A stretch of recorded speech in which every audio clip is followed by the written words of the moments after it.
বেঈমান সবসময় ভালোই থাকে, শুধু ভালো থাকতে পারে না তাদের ফাঁদে পড়া বোকা মানুষগুলো। অভাবী মানুষের অভাব বেশি দিন থাকে না, কিন্তু লোভী মানুষের অভাব চিরদিন থাকে। যে মানুষটি সারা জীবন পাশে থাকবে বলে কথা দেয়, সেই মানুষটি কিন্তু সবার আগে জীবন থেকে সরে যায়। নিজেকে পরিবর্তন করা কঠিন, তবে অসম্ভব নয়। আবেগ যদি শেখায় অভিযোগ করতে, তাহলে অভিজ্ঞতা শেখাবে চুপ থাকতে। মানুষের পতন ঠিক সেই সময় থেকে শুরু হয়ে যায়, যখন নিজের আপন মানুষকে হারানোর জন্য পর মানুষের পরামর্শ নেয়। কিছু মানুষ ক্ষণিকের জন্য আমাদের জীবনে আসে, আর হঠাৎ করে ঘূর্ণিঝড়ের মতো চলে যায়, ধ্বংস করে দেয় সাজানো গোছানো মনের ঘরবাড়িকে। সময়ের সাথে সাথে যদি কোনো সম্পর্ক পাল্টে যায়, তাহলে বুঝে নিও সেই সম্পর্কে ভালোবাসা নয়, প্রয়োজন ছিল। সোনা রাখার জন্য লকার পাওয়া যায়, টাকা রাখার জন্য ব্যাংক পাওয়া যায়, কিন্তু এই জগতে কথা দিয়ে কথা রাখতে এমন মানুষ একটাও পাওয়া যায় না। মানুষ তোমায় কখন ভালো বলবে জানো? যখন তুমি তাদের মতো করে চলবে। কারোর প্রিয় তুমি তখনই হবে যখন তারা তোমায় নিজের ইচ্ছে মতো ব্যবহার করতে পারবে। আর একটু এদিক ওদিক হলেই তোমার নামের সাথে জড়াবে স্বার্থপর, ইগো। যে সম্পর্ক মানসিক যন্ত্রণা দেয়, ভেতরে অশান্তির সৃষ্টি করে এবং অসম্মানিত করে, সে সম্পর্ক জীবন থেকে মুছে ফেলা উচিত। সে হোক বন্ধু, আত্মীয় কিংবা খুব কাছের প্রিয় কেউ। পথ যত কঠিন হোক, পিঁপড়ে থামে না। এটাই শেখায় সাফল্য আসে ধৈর্য আর ধারাবাহিকতায়। নিজের বউ নিমপাতা হলেও রক্ত পরিষ্কার রাখে, আর পরের বউ মিষ্টি হলেও সুগার বাড়ায়। তাই নিজের বউকেই ভালোবাসুন। মানুষের যখন প্রয়োজন ফুরিয়ে যায়, তখন তার ভাষা এবং ব্যবহার দুটোই পাল্টে যায়। জীবন খুবই ছোট, মানুষকে ক্ষমা করুন, সাহায্য করুন, কৃতজ্ঞ থাকুন, ভালোবাসুন এবং হাসুন, দেখবেন সুখী থাকবেন। মুখের উপর যদি জবাব না দিতাম, অন্যায়ের প্রতিবাদ না করতাম এবং যে যেভাবে চায় সেভাবে চলতাম, তাহলে হয়তো সবারই কাছে আমার ভালো মানুষ হিসেবে নাম হতো। স্বার্থ যেখানে শেষ, বদনাম সেখান থেকে শুরু। কাউকে যতক্ষণ দিতে পারবেন, ততক্ষণ পর্যন্ত আপনি ভালো থাকবেন। মেয়েদের রানী বলা হয়, কিন্তু তাদের কোনো রাজত্ব দেওয়া হয় না।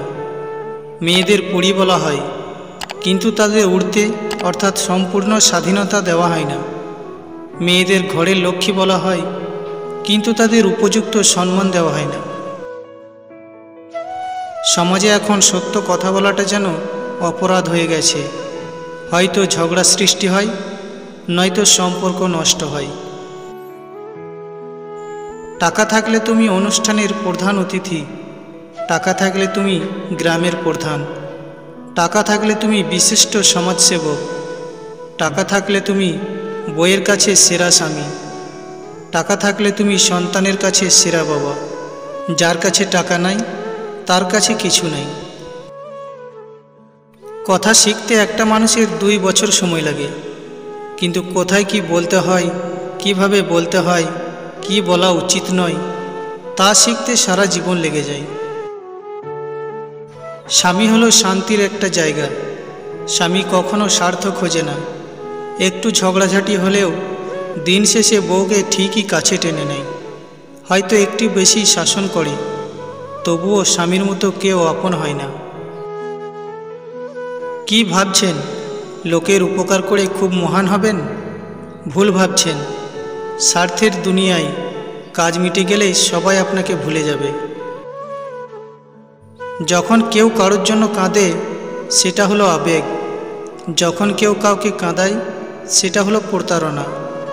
আর যখন কেউ কাউকে কাঁদিয়ে নিজেও কেঁদে ফেলে, সেটাই হলো প্রকৃত ভালোবাসা। সুবিধাবাদীদের চক্ষু লজ্জা বলতে কিছুই থাকে না। এরা প্রয়োজনে নিজেকে সর্বোচ্চ নিচে নামাতে দ্বিধাবোধ করে না। যাকে চোখ বন্ধ করে বিশ্বাস করবেন, যার প্রতি প্রচুর আশা রাখবেন, সেই মানুষটা এমনভাবে ঠকাবে জীবনেও ভুলতে পারবেন না। কাউকে যতই কাছ থেকে চেনো না কেন, মন খুলে সব কথা কখনোই বলো না। মনে রেখো, এ যুগে বিশ্বাসের মর্যাদা কেউই রাখে না। জীবনের সবচেয়ে বড় সারপ্রাইজ হচ্ছে মৃত্যু। হঠাৎ একদিন এসে সবাইকে চমকে দেবে। আপনার কি পরিমাণ ইনকাম এটা জানার কৌতূহল অনেকের, কিন্তু আপনি কি পরিমাণ কষ্ট করে ইনকাম করেন এটা জানতে চাওয়ার মানুষ একজনকেও পাবেন না। এখন আর কারো কথায় মন খারাপ করি না, কারণ বুঝতে শিখে গেছি যে সবাই আপন হয় না। এতদিন পর বুঝলাম, ভালো ব্যবহার করি বলেই মানুষ এত দুর্বল ভাবে, আর অতিরিক্ত ভদ্রতা নিজের জন্য মারাত্মক ক্ষতিকর। জীবনে খুশি থাকার 6টি টিপস। নাম্বার 1, যেখানে তোমার কদর নেই সেখানে তুমি যেও না। নাম্বার 2, যে বুঝতে চায় না তাকে বোঝাতে যেও না। নাম্বার 3, জীবনে কখনো সমস্যা এলে কখনো ভেঙে পড়ো না। নাম্বার 4, যে সত্য বললে রেগে যায় তার রাগ ভাঙাতে যেও না। নাম্বার 5, যে তোমার চোখের নিচে নেমে গেছে তাকে কখনো ওপরে তোলার চেষ্টা করো না। নাম্বার 6, যা আবহাওয়ার মতো বদলে যায় তার সাথে সম্পর্ক করতে যেও না। ভিডিওটি ভালো লাগলে একটি লাইক করে চ্যানেলটি সাবস্ক্রাইব করে রাখবেন।